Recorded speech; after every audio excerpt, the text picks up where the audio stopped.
रायगड, महाराष्ट्रासह देश विदेशातील ताज्या बातम्या पाहण्यासाठी मॅक्स इंडिया लाईव्ह चॅनलला सबस्क्राइब करा आणि बेल आयकॉन दाबायला विसरू नका।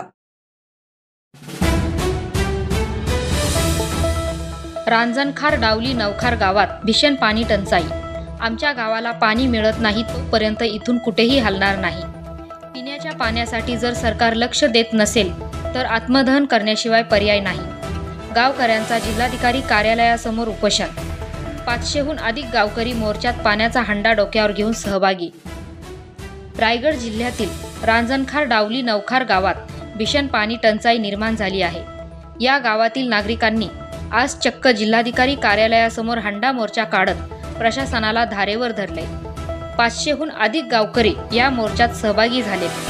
रायगडचे जिल्हाधिकारी डॉक्टर किशन जावळे यांनी या गावकऱ्यांना भेट दिली, मात्र गावकऱ्यांना समाधानकारक उत्तरे न मिळाल्याने गावकऱ्यांनी पुन्हा संताप व्यक्त करत जोपर्यंत आमच्या गावाला पाणी मिळत नाही तोपर्यंत इथून कुठेही हलणार नाही असा पवित्रा या गावकऱ्यांनी घेतला आहे। मोठा पोलीस बंदोबस्त देखील तैनात करण्यात आला आहे। वारंवार निवेदन देऊनही सरकार काही करत नाही। आता फक्त उरले आत्मदहन करणे, जीव घालवणे। पिण्याच्या पाण्यासाठी जर सरकार लक्ष देत नसेल तर आत्मदहन करण्याशिवाय पर्याय नाही। Dhammasheel Sawant, news bureau, Raigad.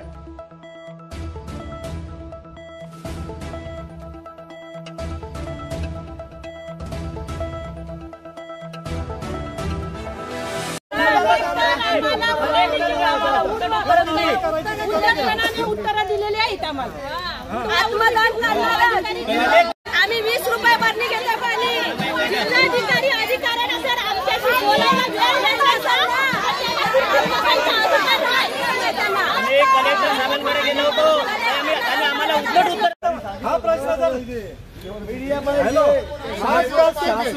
आजपासून रोज एक जण आत्मदहन करेल। अजूनपर्यंत पहिलं मी आज आत्मदहन करणार आहे।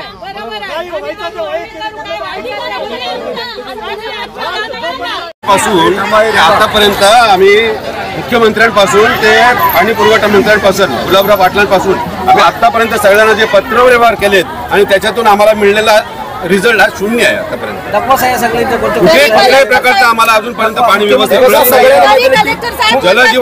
जलजीवन मिशन जे आहे ती सुद्धा अर्धवटच चाललेली आहे। तिच्या अजूनपर्यंत पाईपलाईनचं पण काम झालेलं नाही आहे आणि ती मार्च 24 पर्यंत पूर्णत्वास नेऊ असं आश्वासन दिलेलं आहे।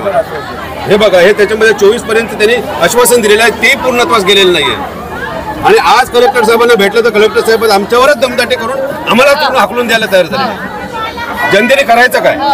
आणि ही जनता स्वतःच्या उत्स्फूर्तीने आलेली आहेत, मनाने आलेली आहेत पाण्याच्यासाठी, आणि कुठलाही याच्यामध्ये राजकीय पक्ष सामील नाहीये।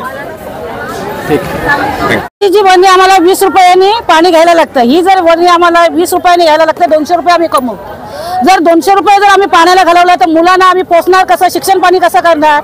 आज आमची मुलं नोकरीला नाहीत, चिंबोऱ्याला जातात। ही कंडिशन आमच्या झालेली आहे। तर हा प्रश्न सोडण्यासाठी आम्ही कलेक्टर साहेबांकडे आलो।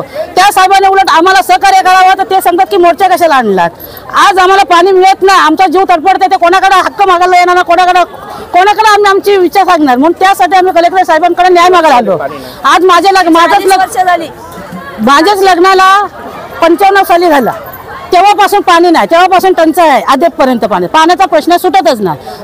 पाण्याचा प्रश्न सुटावा म्हणून त्यासाठी आज आम्ही अख्ख्या गावांनी मोर्चा काढून कलेक्टर साहेबांजवळ न्याय मागायला आलो, पण तो काही न्याय आम्हाला मिळाला नाही। जर आमची ती इच्छा पूर्ण होत असेल तर आम्ही इथून जाऊ, नाही तर आम्ही इथंच ठिया मानून बसू। ही आमची त्यांना आज्ञा आहे। आज आमच्या बाजूला आमचा नवखार गाव आहे, त्याच्यानंतर बागदांडा गाव आहे, आवळीपाडा गाव आहे, सारळ गाव आहे, रेवस गाव आहे, बोडणी गाव आहे, मिळकतखार गाव आहे, अशी गावं आहेत। पण या गावाला कधी पाणीच आलं नाही आणि 35 वर्ष, सुमारे 35 वर्षापासून ही तळमळ आहे की पाणीच नाही। आता आम्ही निवेदन देण्यासाठी माननीय कलेक्टर साहेबांकडे आलो आणि सांगितलं, ते म्हणतात की तुम्ही मोर्चा आणलातच का? तुम्ही मोर्चा आणलातच का? आणि त्यांनी सांगितलं की तुम्ही बोलू नका, आम्हाला बोलून दिलं नाही, अशी दमदाटी आम्हाला कलेक्टर साहेबांनी केली। आमच्या पिण्याचा पाण्याचा प्रश्न आहे आणि तो सोडवलाच पाहिजे, नाहीतर आम्ही आत्मदहन करू।